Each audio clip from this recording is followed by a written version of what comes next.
Well, good morning. Macam Cabby here on Monday the 11th of March, 10 o'clock. I've had a busy spell. So I'm going to chat about today. Where have Sunderland gone wrong this season? Right? I know you might think, well, it's obvious, but was it getting rid of Tony Mowbray? Was it appointing Bale? Have Sunderland just simply not done enough in the transfer windows? You know, there's a lot of things going on here. I mean, if you look at Tony Mowbray, yes, we shouldn't have got rid of him, whatever's happened.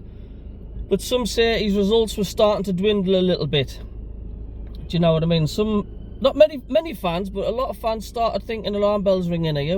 Our performances have really dipped. Another thing is like injuries as well. You know, as the injuries, we don't seem to be mentioning injuries much. Do you know what I'm saying? Because once again, we seem to be plagued by injuries constantly. And we've mentioned like Bale, Tony Mowbray, K.L.D, but we're missing Clark, we're missing Roberts, you know, we're missing like Sirkin, and you can go on and on.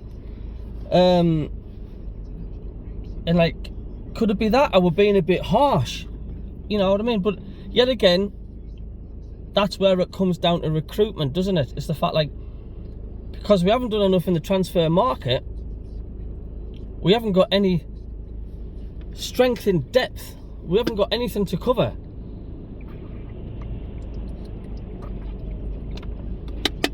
Dehydration, water. But we haven't got anything to cover. And every time there's a player or two down, we just collapse. We've got nothing to fall back on.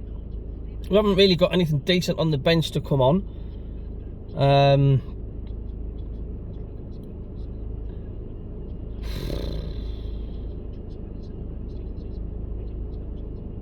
And I know there's the other issue as well, as like appointing Bale. Do you know what I'm saying?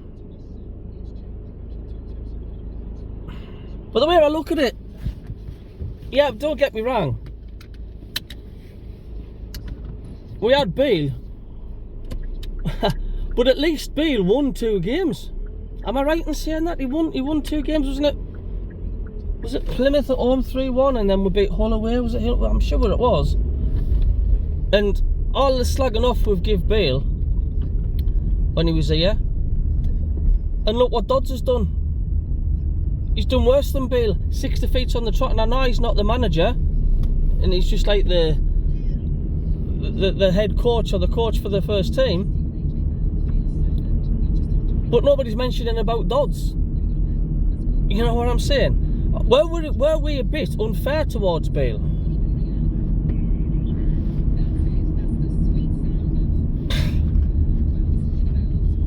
It sounds mad, but he has actually got a better record than what Dodds is doing at the minute. But the trouble is with Bale, he was on the hiding and nothing when he came here. It's as simple as that. You know what I mean? He was on a hiding and nothing. I didn't want him. Didn't get me wrong, I didn't want. It's the same reason why I didn't want Dodds in charge for the next game, as far as I'm concerned.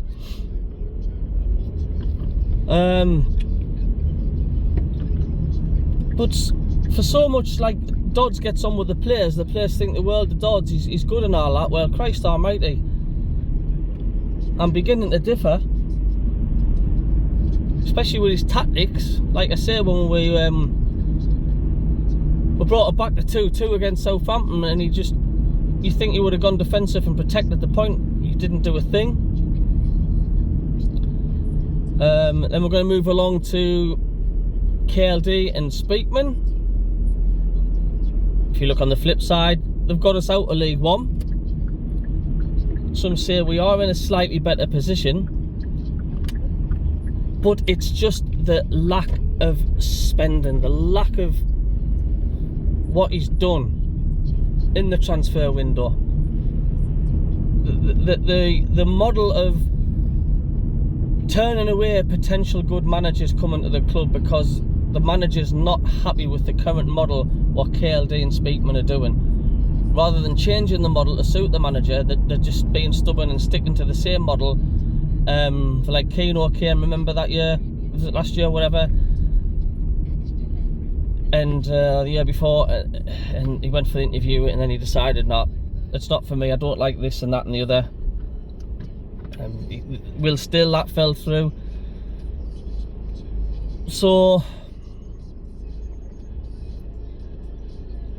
to me, it's got to stem from the top. You know, we've not spent, we still haven't replaced, like I say, Stewart. It didn't help getting Beale, but I didn't think that is the be-all and end-all, should I say, no pun intended. Our squad is just diluted with our injuries, and it's always key players that are out.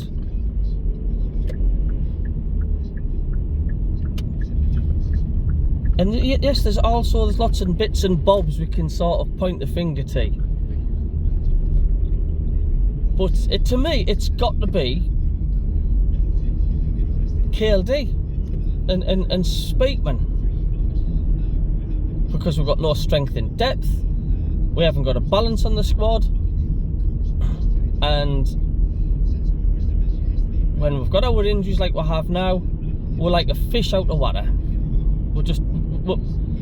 The team's dead. Do you know what I mean? It's just all over the place, and that's got to come down to our owners and Speakman, because they're in charge of what players they bring in. Do you know what I mean? Hasn't been Mowbray, hasn't been Beale, and Mowbray maybe's brought Dak in or something, which was maybe a strange appointment for all reigns, but